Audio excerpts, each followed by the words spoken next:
이제 교회 절기가 성령 강림절이 되었습니다.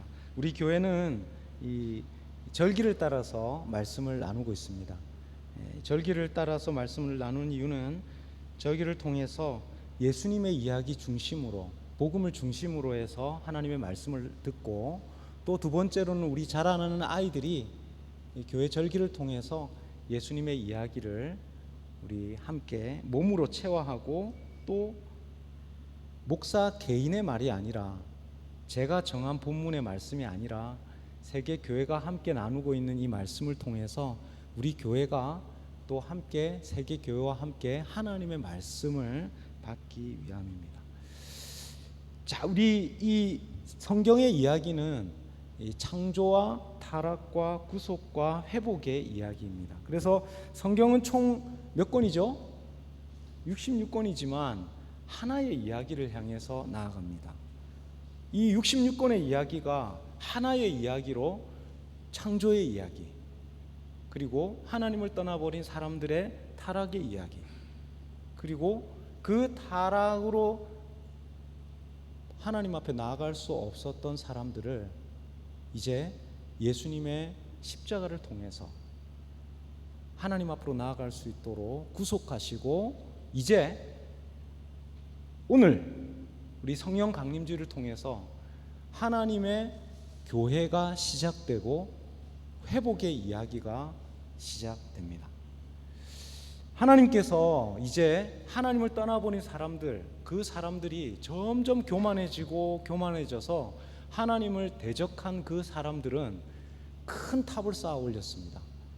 그리고 그 탑에서 하나님처럼 높아지려고 했습니다. 하나님께서 그것을 가만히 보고 두지 않으시고 그것을 흩으셨어요. 각양 다른 언어들로 흩으셨습니다. 그리고 이제 하나님께서는 한 사람을 택하셨어요. 그 사람이 누구입니까? 아브라함이라고 하는 한 사람입니다. 그 아브라함이라고 하는 한 사람을 통해서 하나님께서 하나님의 언약의 백성들을 세우셨어요. 구약에서는 그 언약의 백성을 아브라함의 피를 받은 그 아브라함의 후손들이라고 이야기합니다. 그러나 이제 신약의 이야기에서는 아브라함의 피를 받은 그 아브라함의 자손이 아니라 예수 그리스도의 피로 말미암아서 구속받은 바로 우리 교회가 이제 하나님의 백성, 바로 하나님의 교회로 하나님의 언약을 통해서 이제 회복의 역사를 만들어 갑니다. 하나님의 회복의 역사는 이제 하나님의 백성, 하나님의 교회를 통해서 만들어 갑니다.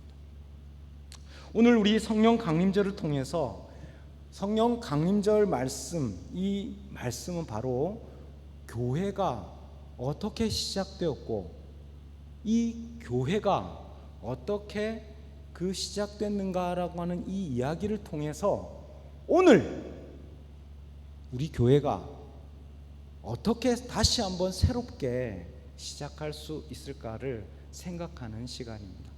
짧게 이야기 말씀드리면 성령 강림주일은 교회의 생일입니다. 교회가 탄생한 날이에요.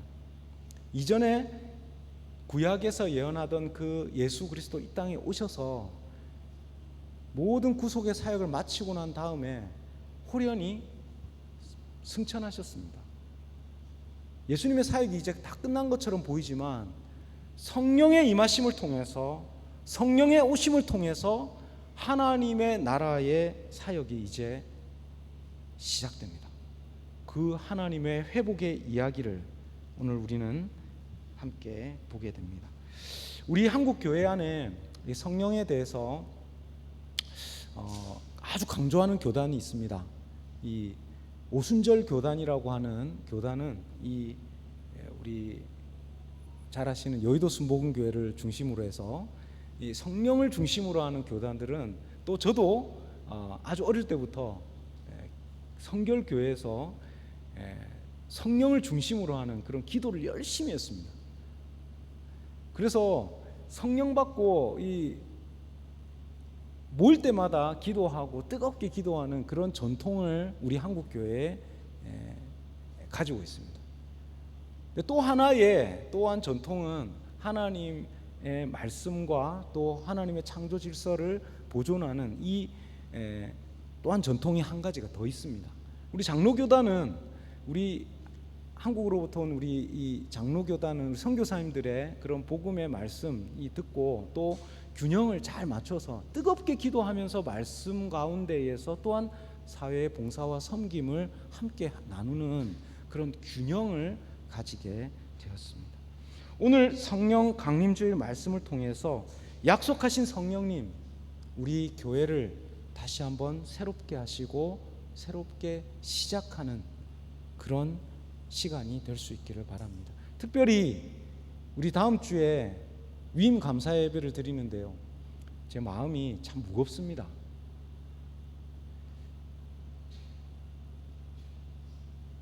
성령님께서 붙드시고 함께 하실 때에 우리가 교회를 교회되게 하고 예배를 예배되게 하는 그 사명을 감당할 수 있을 줄 믿습니다. 오늘 우리 말씀을 통해서 하나님의 교회 다시 한번 시작하는 마음으로 어떻게 하나님의 교회가 시작됐는지 다시 한번 함께 살펴볼 수 있기를 바랍니다. 우리 주보 요약 한번 주보를 통해서 한번 보도록 하겠습니다. 1번 함께 읽겠습니다. 1번 우리 함께 읽겠습니다. 시작. 교회는 성령의 충만함을 받아 시작되었습니다. 아멘. 자, 이제 예수님께서 부활하시고 제자들과 함께 하나님 나라 이야기하시다가 이제 승천하셨어요. 그리고 나서 이제 제자들에게 말씀하셨습니다. 어디를 떠나지 말고 예루살렘을 떠나지 말고 무엇을 기다리라? 성령을 기다리라 말씀하셨어요. 예루살렘 떠나지 말고 약속하신 성령을 기다리라 말씀하십니다.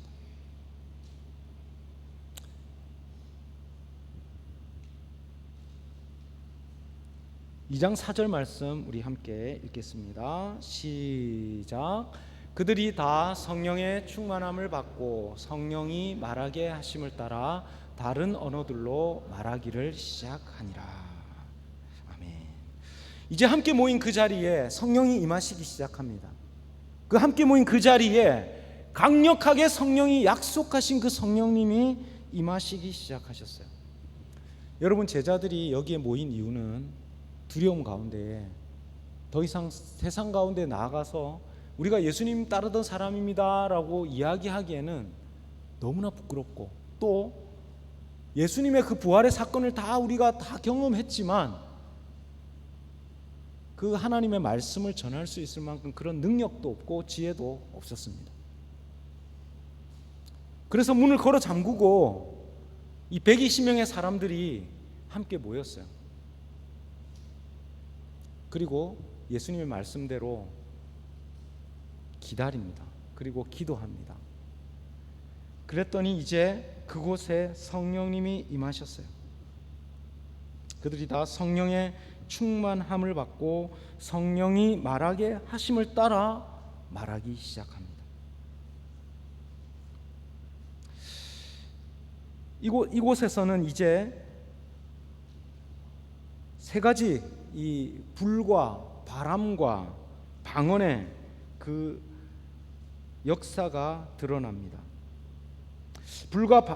바람과 불과 방언은 구약의 하나님의 직접적인 임재를 상징하는 단어입니다. 이 말은 곧 하나님의 직접적인 만지심이 있었다는 거예요. 신학적으로는 많은 분란이 있습니다. 이 사건이 그때의 그 날에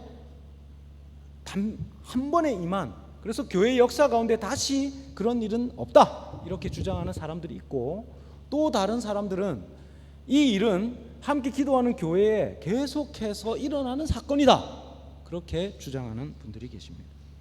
주장이 다르다는 말은 이 둘 사이에서 균형이 잘 잡혀져야 한다는 것입니다. 모세와 엘리야, 이사야에게 임하시던 하나님, 그 하나님께서 십자가 사건 이후에 하나님의 교회에 임하시기 시작합니다. 그리고 하나님의 그 주권 아래에서 성령이 말하게 하심을 따라서 말하기 시작합니다. 그래서 교회가 시작됐어요. 여러분, 성경을 잘 보십시오. 성경을 잘 보면 사람들이 모여서 자, 우리 함께 교회를 시작해 봅시다. 우리가 기도하고 한번 주여 부르고 기도하고 성령 받아서 우리가 교회를 시작해 봅시다 라고 하는 사람들의 계획이 없어요. 사람들은 단지 모였습니다. 예수님의 약속하신 그 성령을 기다렸습니다. 그리고 하나님의 거룩하신 영, 직접적인 하나님의 만지심을 받았습니다. 하나님의 임재와 하나님의 주권적인 역사 안에 교회가 시작되었다는 것입니다. 성령의 충만함이라고 하는 이 단어는 성령 안에 붙들렸다는 거예요. 우리의 자아가 있지만 우리의 자아를 뛰어넘는 성령의 주권 아래에 붙들렸다는 것입니다. 그래서 이제 하나님의 교회는 주님의 손과 발이 되어서, 주님의 입이 되어서, 한 몸, 한 덩어리 되어서 하나님의 말씀을 전하는 통로, 주권 안에 순종하는 모임이 된 것입니다. 하나님의 선교도 마찬가지입니다. 하나님의 선교를 사람들이 모여가지고 함께 우리 한번 선교해 봅시다 계획하고 함께 회의하고 그렇게 시작된 선교가 아닙니다. 사람들은 안디옥 교회에 모여서 함께 모이기를 더 좋아했어요. 함께 모여서 찬송하고 기도하는 게 더 좋아요. 그런데 성령께서 임하심으로 말미암아서 그 성령의 붙들림으로 말미암아서 하나님의 복음을 전하라고 하는 그 명령을 받고 바울과 바나바를 택하고 보내기 시작합니다. 하나님의 선교도 마찬가지입니다. 여러분, 성령 이 단어를 들으면 여러분 교회를 생각하셔야 됩니다. 그리고 교회라고 하는 단어를 들으면 그 교회라고 하는 단어는 하나님의 선교와 연결되어 있습니다. 성령과 교회와 선교라는 이 단어들이 연결되어 있다는 것이에요. 하나님의 주권, 그 역사 아래 연결되어 있습니다. 성도 여러분, 교회는 성령의 주권 아래 붙들린 사람들이 모인 곳입니다. 각자 성격이 있고 각자 배경이 다르지만 성령의 임하심으로 말미암아 성령이 말하게 하심으로 말하고 성령의 붙들림을 받아서 그 붙들림 아래에 순종하는 사람들이 모인 곳이 바로 교회입니다. 그 이후에 이제 사도행전을 통해서 하나님의 복음의 역사, 말씀의 역사, 선교의 역사가 활발하게 이제 진행되는 것입니다. 두렵고 떨립니다. 왜요? 성령의 주권 아래에 붙들린다는 말은 우리의 자아가 죽어진다는 말이에요. 내 고집이, 내 자아가 죽어진다는 말입니다. 그런데 여러분, 신앙생활을 하면 할수록 여러분 어떻습니까? 여러분의 삶 안에 자아가 죽어지고 계십니까? 예수님의 말씀이 또 성령의 뜻이 더 드러나고 있습니까? 여러분, 다시 한번 우리 성령 강림주일 기도하면서 주님, 우리 교회를 통해서 하나님의 주권, 하나님의 뜻이 우리의 자아, 우리의 욕심, 우리의 혈기, 우리가 하고 싶은 것 드러내고 나를 드러내는 것 멈추게 하시고 성령께서 오셔서 하나님의 말씀을 드러내고 하나님의 뜻을 드러내는 우리 교회가 되게 하여 주옵소서. 기도하는 저와 여러분 되실 수 있기를 축복합니다. 우리 두 번째 함께 읽겠습니다. 2번 함께 읽겠습니다. 시작. 교회는 언어의 장벽이 무너짐으로 시작되었습니다. 오순절에 예루살렘에 모인 많은 사람들이 있었습니다. 이 사람들이 어디서 모였는지 우리 성경은 이 모인 사람들의 온 곳을 다 기록하고 있어요. 다 분류를 해보니까 유럽에서부터, 로마나 유럽에서부터 온 사람들, 소아시아, 터키라고 말하는 그 지역에서부터 온 사람들, 또 아라비아와 또 아프리카 북부에 있는 리비아, 애굽, 그리고 지중해 중심에 있는 섬 그레데라고 하는 섬에서부터까지 모든 지경에서 동서남북에 있는 여러 민족들이 함께 모였습니다.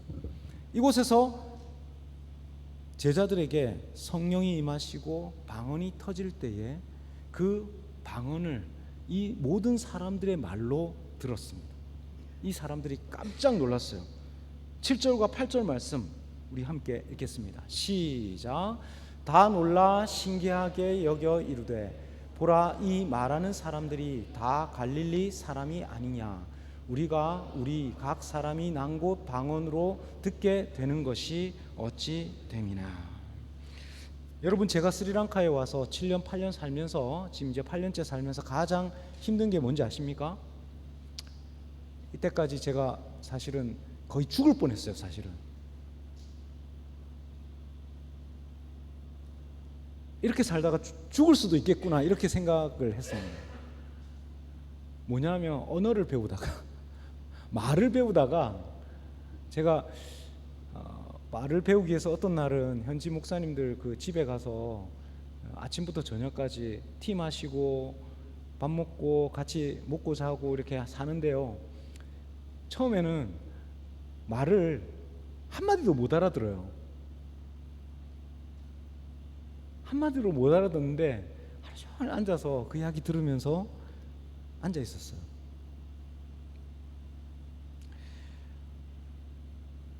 여러분, 콜롬보에 한 2시간 정도만 떨어져 나가면요, 제가 이제 그 싱갈라를 좀 이제 배웠습니다. 그래서 이제 만나면 그 사람들한테 이제 이런 이야기 저런 이야기 물어보고 이야기 좀 하려고 이게 딱 차를 세워가지고 사람들을 불렀어요. 사람들 어떻게 하시는지 아십니까? 도망가요. 이 얼굴 색깔만 딱 보고 나서 도망갑니다. 그리고 경찰을 불렀는데 경찰도 자기가 싱갈라를 잘 못하니까 잠시만 있어 보라고 저기 싱갈라 하는 사람들을 불러오겠다고 그렇게 이야기합니다. 여러분, 언어의 장벽이 이렇습니다. 언어의 장벽이라는 것이 이제 조금씩 이제 무너지면서 스리랑카에서 사는 것이 재밌구나. 이 스리랑카 사람들하고 같이 이야기 나누고 함께 먹고 마시고 사는 것이 재미있구나. 살만하구나. 살만한데 한인교회로 부름을 받았습니다. 하나님의 뜻이 있는 줄 믿습니다. 여러분, 성령이 임하실 때 제자들에게 있었던 일이 뭐냐면 하나님을 대적했던 사람들이 높이 쌓아올렸던 그 성으로 말미암아, 어떤 성입니까? 바벨탑입니다. 바벨탑. 여러분, 바벨탑을 그린 그림이 있어요. 여러분, 제가 오늘 준비하지 못했는데 큰 그림에 보면 이 성이 너무 큽니다. 이 콜롬보 같은 큰 성을 한 층을 짓고 그 다음에 또 그 위에 한 층을 짓고 또 그 다음에 한 층을 지어서 우리가 하나님처럼 높아지자 하면서 높아진 거예요. 그때는 서로 말이 통했습니다. 이 말이 무슨 말이냐면 하나님을 대적하는 사람들이 서로 말이 통하고 커뮤니케이션이 되기 시작하면요, 무서워요. 악을 도모하는 사람들, 하나님을 대적하는 사람들, 이 땅에 하나님을 대적하는 사람들이 함께 협력하기 시작하면 무서워요. 그 일이 어떤 일을 만들고 있는지 스스로도 알지 못하면서 스스로 높은 탑을 쌓았습니다. 그래서 하나님께서는 그 탑을 무너뜨리시고 언어를 다 흩으셨어요. 그래서 천하만국의 사람들이 다 언어가 달라지고 민족이 달라졌습니다. 바로 그 일의 역전 현상이 오늘 성령이 임하실 때에 드러났습니다. 어떤 일이 일어납니까? 언어가 합쳐져 버렸어요. 하나님의 직접적인 역사를 통해서 언어가 합쳐져 버렸어요. 이 일은 마지막 때에 계시록 7장에 각 나라와 족속과 백성과 방언들이 함께 모여서 천국 잔치를 벌일 때에 그곳에서 하나님을 높이고 찬송하는 그 찬송이 울려 퍼질 때, 그때는 언어 장벽이 다 무너지는, 바로 마지막 때에 세워지는 교회의 모습입니다. 교회는 장벽이 무너지고 막힌 담이 무너지면서 시작된 것이 바로 교회입니다. 우리 민족이 참 어려운 과정을 거치면서 경제 회복, 민주화를 다 이루고 참 뛰어난 것 같지만 또 우리 민족만 뛰어난 건 아니에요. 너 교만해지면 안 됩니다. 하나님께서 이날 이때에 하나님의 뜻 가운데에 하나님의 일을 하라고 하나님께서 우리 민족을 전 세계에 또 보내신 줄로 믿습니다. 자칫 잘못하면요, 민족들의 또 민족과 민족, 나라와 나라 안에 자칫 잘못하면 교만한 마음이 생기고요, 우리가 하나님의 교회를 잘 알지 못하면, 하나님의 선교를 잘 알지 못하면, 우리가 이 스리랑카 땅 가운데 함께 살고 있는데 스리랑카 우리 현지 교회와 현지 사람들을 무시하는 말들을 쉽게 합니다. 절대 그렇지 않습니다. 하나님의 교회는 민족과 민족의 장벽을 허물고 가진 자, 가지지 못한 자, 남녀노소, 산업공상의 모든 장벽이 다 무너지고 모든 사람들이 한 입으로 하나님의 이름을 찬송하는 곳이 바로 하나님의 교회입니다. 조금이라도 교만한 마음 가지고 높아진 마음 가지고 있으면 우리가 한 마음과 한 뜻으로 하나님을 찬송할 수 없습니다. 하나님은 하나님의 교회를 통해서 막힌 장벽을 무너뜨리기를 원하세요. 하나님의 앞에서 막혀있는 장벽들, 사람과 사람 사이에, 민족과 민족 사이에 그 장벽을 무너뜨리기를 원하십니다. 오늘 우리 스리랑카 한인교회 이 땅 가운데 세우신 이유도 마찬가지입니다. 하나님, 세워진 높아진 그 장벽들이 무너지고 우리 성도와 성도들 사이의 장벽은 무너지고 또 우리 스리랑카 교회와 또 한국 사이에 무너진 그 높아진 장벽들은 하나님의 교회를 통해서 무너질 것입니다. 오늘 특별히 오후에는 또 스리랑카 교회들이 함께 모여서 연합 예배로 함께 모입니다. 성령이 임하심, 그 임하신 날을 기념하고 함께 모여서 함께 찬송하고 함께 예배하며 하나님을 높이는 시간들을 가집니다. 사랑하는 성도 여러분, 성령의 임하심은 바로 장벽의 무너짐입니다. 바로 그 일을 위해서 하나님의 교회를 부르셨습니다. 그 일에 쓰임받는 저와 여러분 되실 수 있기를 축복합니다. 우리 3번 우리 함께 읽겠습니다. 마지막 3번 함께 읽겠습니다. 시작. 교회는 담대하게 복음을 전하며 시작되었습니다. 오순절에 임하신 성령님, 그 성령님은 제자들 위에 한 사람 한 사람 위에 다 임하십니다. 그 가운데에서 제자들은 사람들에게 그런 이야기를 들었어요. 아, 저 사람들은 술 취한 사람들이구나, 이런 이야기를 들었습니다. 근데 사실은 성령의 취함으로 말미암아서 방언이 터진 거예요. 제가 요즘 최근에 술자리에 자주 초대를 받습니다. 축사를 자꾸 하래요. 목사님도 하라더라고요. 할 때마다 하나님의 평화 샬롬 하고 또 하나님의 아름다운 땅 스리랑카를 위하여 이렇게 또 하는데요. 여러분, 이 하나님의 교회는 마치 이 술 취한 사람들처럼 우리의 뜻, 우리의 말 하는 게 아니고 하늘나라의 말로 이제 그것이 터지고 하늘의 말들을 선포하는 그런 사명을 가지고 이 베드로, 하나님을 부인하고 예수 그리스도를 3번이나 부인하고 도망쳤던 그 제자들의 수제자였던, 이제 일어나서 하나님의 말씀을 선포하기 시작합니다. 잘 보십시오. 제자들은 두려움 가운데 쌓여있던 사람들이에요.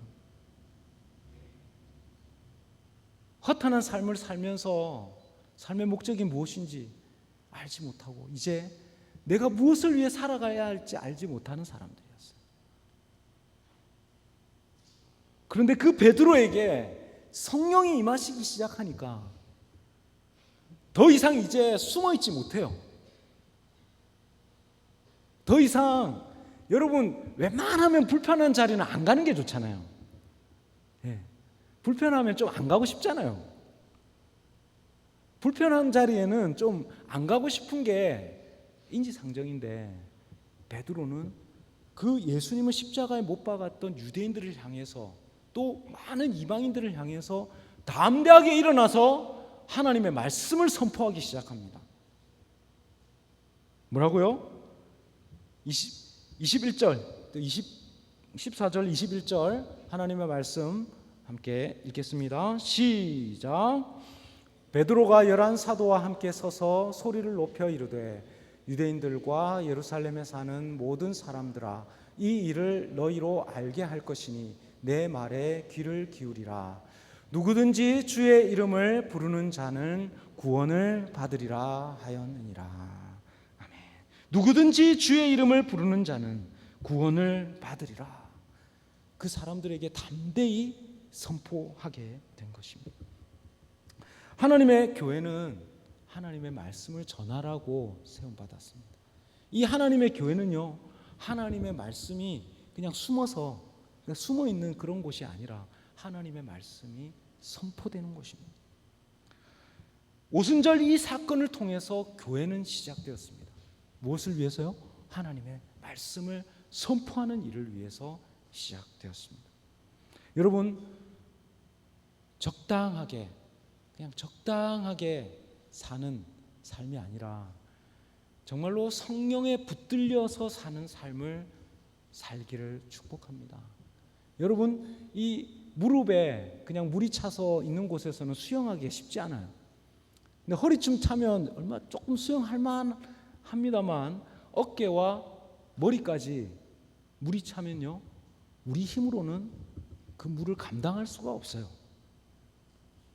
우리 교회에 성령이 임하시면 우리는 우리의 뜻대로 행하는 삶이 아니라 성령의 충만함을 받아 그 성령의 인도하심을 따라서 나아가는 교회가 될 것입니다. 또한 우리 스리랑카 한인교회는 하나님의 이 오순절날 임하셨던 그 성령의 능력을 받기 시작하면 막힌 담을 허물고 우리 성도들 사람과 사람 사이에, 가정 안에, 교회 안에 뿐만 아니라 우리 이 스리랑카 땅 가운데에 고통받고 아픔 당하는 많은 사람들, 막힌 담들을 허무는 일을 할 것입니다. 또한 이 스리랑카 한인 교회를 통해서 하나님 성령이 임하시면 하나님의 말씀을 담대히 전하는 하나님의 몸이 될 것입니다. 사랑하는 성도 여러분, 오순절날 성령의 임하심을 통해서 성령의 붙들림 받는 저와 여러분 되실 수 있기를 축복합니다. 우리 함께 기도하겠습니다. 사랑의 하나님 아버지, 감사합니다. 우리 두려워서 떨림으로